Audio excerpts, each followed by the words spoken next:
Everyone, so today I'm going to show you guys the mask that I use to hydrate my skin. It's a very effective mask.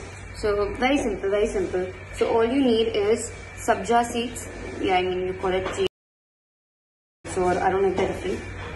So you add a shot of milk in it. Yes, it goes into the sabja seed, and then we take fresh aloe vera. So I'm going to open it.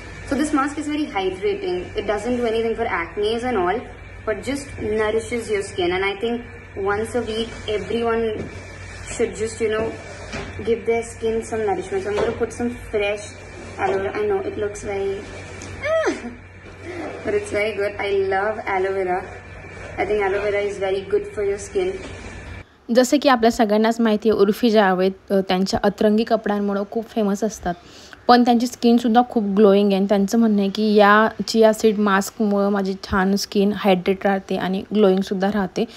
तर काय करायचं, दुधामध्ये थोडा वेळ chia seed छान प्रकारे अशा पद्धतीने भिजू द्यायचं, म्हणजे ते फुलून येतात आणि अशा पद्धतीने दिसतात. मग नंतर आपण त्याला मिक्सरला फिरवून घेणार आहे. त्यामध्ये आता मी इथं ॲलोवेरा जेलसुद्धा टाकलं आहे, जे की माझं फ्रेश होतं, आणि हनी टाकलं आहे. एक एक्स्ट्रा गोष्ट ॲड केली मी इथं, हनी. खूप जास्त छान हायड्रेशन मिळावं यासाठी. तर हे घरचं हनी आहे माझं, त्यामुळं अशा डब्यात तुम्हाला दिसेल. घरून म्हणजे जे गावाकडं मिळतात त्या पद्धतीनं तसं आणलेलं आहे मी हे. तर अशा पद्धतीने दिसतं नंतर. पण याची कन्सिस्टन्सी खूप जास्त थिक वाटत होती मला, म्हणून मग मी याच्यामध्ये थोडंसं दूध ॲड केलं, अजून थोडंसं कन्सिस्टन्सी अशी रणी व्हावी म्हणून. तर अशा पद्धतीने आपण हे सगळं मिक्स करून आणि याला फिरवून घ्यायचं.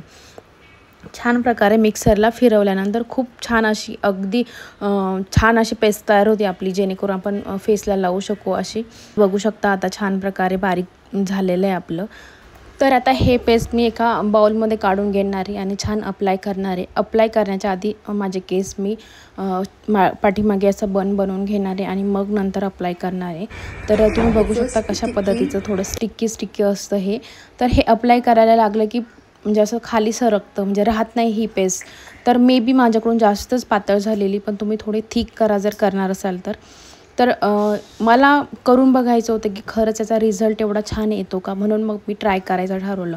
आणि ट्राय करतोय म्हटलं तर मग का नको कॅमेरामध्ये आपण कॅप्चर करायला, जेणेकरून ज्यांची कोणाची स्किन थोडी ड्राय पडली आहे किंवा ज्यांना कोणाला करायचं असेल असं, तर नक्कीच ते सुद्धा करू शकतात माझ्यासोबत.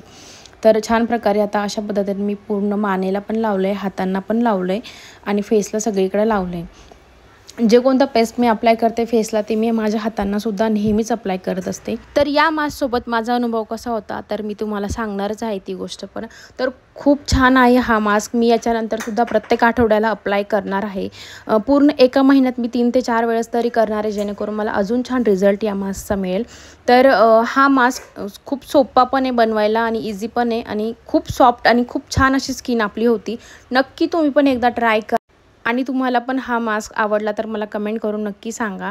व्हिडिओ शेवटपर्यंत पाहिल्याबद्दल थँक्यू. आणि तुम्हाला मी क्लोजअप लुकमध्ये सुद्धा दाखवणार आहे की किती हायड्रेटिंग आणि किती छान ग्लोईंग माझी स्किन दिसते. तर नक्कीच तुम्ही पण एकदा ट्राय करा. थँक्यू.